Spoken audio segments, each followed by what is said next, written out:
Hello friends. तो आज मैं आपको ये प्लांट्स जो होते हैं, प्लांट्स के अंदर सबसे जो मेन पार्ट होता है वो रहता है रूट्स। तो आज हम बात करेंगे कि ये जो दुनिया में जितने भी प्लांट्स हैं, इन प्लांट्स में दो मेन तरह की रूट्स देखने को मिलती है। अब ये दो मेन तरह की जो रूट्स हैं, उसमें पहली होती है टैप रूट और दूसरी रहती है फाइब्रस रूट।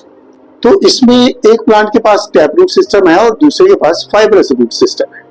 अब हम बात कर लेते हैं कि ये टैप रूट और फाइब्रस रूट क्या चीज होती है। सबसे पहले हम लोग बात कर लेते हैं कि टैप रूट क्या चीज होती है। अब देखिए, जो टैप रूट होती है ना, टैप रूट सिस्टम एक ऐसा सिस्टम है प्लांट्स के अंदर जिसमें क्या होता है कि प्लांट में से एक मेन रूट निकलती है। इस मेन रूट को हम लोग प्राइमरी रूट बोलते हैं। क्या बोलते हैं? प्राइमरी रूट बोलते हैं। और ये थोड़ी थिक होती है और इससे प्राइमरी रूट से आगे जो रूट निकलती है इसको सेकेंडरी रूट बोलते हैं। और सेकेंडरी रूट से भी आगे छोटी छोटी रूट्स निकलती है। जैसे आप लोग देख रहे हैं, ये प्राइमरी रूट हो गई, ये सेकेंडरी हो गई और उसके बाद ये सेकेंडरी से आगे पतली पतली टर्शियरी रूट्स भी निकली। तो ऐसा सिस्टम जिसमें ये तीनों किस्म की रूट्स देखने को मिलती है, उसको आप लोग टैप रूट सिस्टम बोलते हैं। ओके, तो टैप रूट का आपको पता चल गया कि एक ऐसा सिस्टम है जिसमें एक मेन रूट होती है, उसमें से आगे छोटी छोटी रूट्स और निकलती है। अब दूसरी बात आ जाती है फाइब्रस रूट। अब देखो, ये जो मैं प्लांट लाया है, इसमें आप लोग देख रहे हैं कि प्लांट के बेस से, इसकी स्टेम के बेस से बहुत सारी पतली पतली रूट एक ही जगह से निकल रही है। तो इस तरह का जो रूट सिस्टम होता है जिसमें many thin roots comes out from the base of the plant stem, उसको, उस तरह के रूट सिस्टम को हम लोग बोल देते हैं कि ये फाइब्रस रूट्स होती है।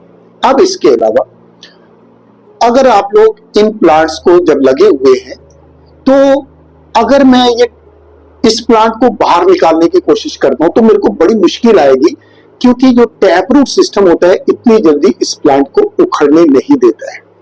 दूसरी तरफ अगर आप फाइब्रस रूट्स को देखें तो ये जो प्लांट्स होते हैं इनको निकालना बड़ा आसान हो जाता है।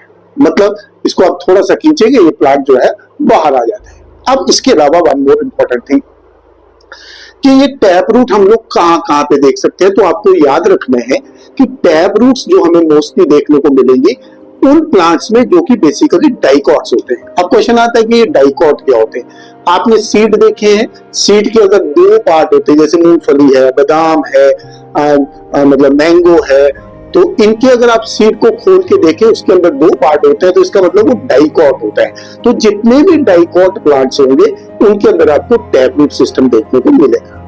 इन द सेम वे जो फाइब्रस रूट्स होती है, फाइब्रस रूट हमें मोस्टली मोनोकॉट प्लांट्स के अंदर देखने को मिलती है। मोनोकॉट प्लांट्स वो हो गए कि जैसे आपके पास जितने भी ग्रासेस हैं, या आपके पास राइस है, या आपके पास वीट है, तो वो उनके सीड मोनोकॉट्स होते हैं। जब वो सीड ग्रो करते हैं तो उससे जो प्लांट बनता है उसको आप मोनोकॉट बोलते हैं। तो मोनोकॉट प्लांट्स के अंदर हमें जो है मोस्टली उनमें फाइब्रस रूट्स देखने को मिलती है। तो आई थिंक आपको पता चल गया होगा कि मोनोकॉट और डाइकॉट क्या होता है। तो ये चीजें आप अपने बच्चों से बताएं, उनको डिस्कस करें, उनको समझाएं, तो हो सकता है कि वो कुछ सीखने को उनको मिल जाए। तो इसी आशा के साथ थैंक यू वेरी मच।